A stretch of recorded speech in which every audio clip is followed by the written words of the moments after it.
প্রতিষ্ঠিত নারীরা যারা আসলে চাকরি বাকরি ছেড়ে দিয়ে আসলে আসতে চায়, সেখানে 3 বছরের যে বারটা, এটা একটু বৈষম্যমূলক মনে হয় আমার কাছে। এই সরকারি দল তাদের যে সংরক্ষিত নারী আসনের ক্ষেত্রে যারা আসলে মনোনীত হয়েছেন, তাদের মধ্যে অনেকেরই কিন্তু অযোগ্যতা থাকা সত্ত্বেও তাদের কিন্তু পার করে দেওয়া হয়েছে ইলেকশন কমিশন থেকে। আমার যে মনোনয়নপত্র বাতিলের যে আদেশ, সেটার বিরুদ্ধে গতকাল আমি আপিল করেছিলাম এবং আজকে সেটার শুনানি ছিল। আপনারা শুনলেন আমার আইনজীবীর কাছ থেকে যে আসলে একটা টেকনিক্যাল পয়েন্ট আজকে অ্যাড করা হয়েছে। আগের যে আমাদের একটা অবস্থান ছিল, আমি আমার জায়গা থেকে বারবার করেই বলছিলাম যে এই যে প্রথমত যে এই সংরক্ষিত নারী আসনের যে একটা আইন, এই আইনটার যে মোটো, সেই মোটোটাই আসলে অনেক ক্ষেত্রে এখান থেকে ডেভিয়েট করছে। আসলে এই ধরনের মানে আইন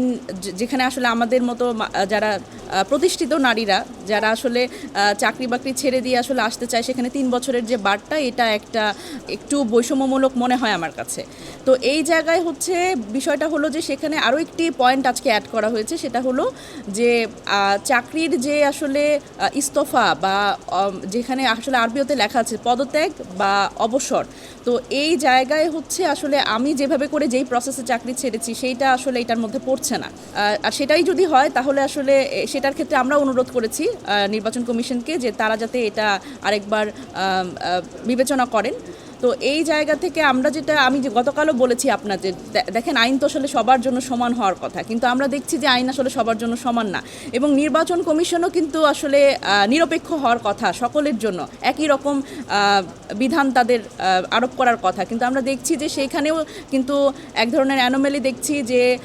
যে সরকারি দল তাদের যে সংরক্ষিত নারী আসনের ক্ষেত্রে যারা আসলে মনোনীত হয়েছেন, তাদের মধ্যে অনেকেরই কিন্তু অযোগ্যতা থাকা সত্ত্বেও তাদের কিন্তু পার করে দেওয়া হয়েছে ইলেকশন কমিশন থেকে। সেখানে আমার জায়গাটা হচ্ছে যে এখানে এই অসুবিধার জায়গা থাকে, এবং এই যে একটা বিষয় হচ্ছে যে কে আসলে কোন জায়গায় কোন পরিস্থিতিতে চাকরিটা ছেড়েছে বা সেটার জন্য আসলে কিভাবে কি অ্যাপ্লিকেবল, আমার মনে হয় ইলেকশন কমিশন এই জায়গাগুলো খুব ভালো করে খুব নিবিড়ভাবে দেখার জায়গাটাতে একটু পিছিয়ে আছে।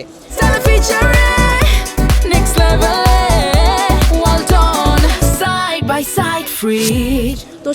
সেটা আমি জানি না আজকে যে রায়টা আসবে,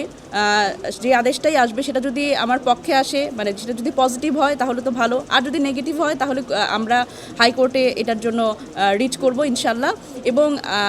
আমি আশাবাদী যে এখান থেকেই হয়তো আমরা একটা পজিটিভ রেজাল্ট পাবো। আর যদি সেটা না হয়, বাংলাদেশের যে বিচার ব্যবস্থা আছে, আইনজ্ঞরা আছেন, এই বিষয়টা নিয়ে তো সকলেই অনেক বেশি এখন রিসার্চ করছে, সবাই দেখার চেষ্টা করছে যে আসলে বিষয়টা কি, এবং এটি একটা বৈষম্যমূলক বিষয় যেটা আসলে নারীদের সংসদে তাদের প্রতিনিধিত্ব নিশ্চিতে একটা বড় বাধা হয়ে দাঁড়ায়। আমি অনুরোধ করব যে এই জায়গাগুলোতে আসলে স্পেসিফিক করা যে কোনটা লাভজনক পদ, এবং এই আইনগুলোর ক্ষেত্রে আসলে কারা এর মধ্যে পড়বে এবং কারা পড়বে না, এই জায়গাটা আসলে স্পষ্ট করা দরকার। আমি চাই না যে আইনের অস্পষ্টতার জন্য নারীদের সংসদে প্রতিনিধিত্ব এবং নারীদের রাজনৈতিক ক্ষমতায়ন আসলে অনিশ্চিত হয়ে পড়ে।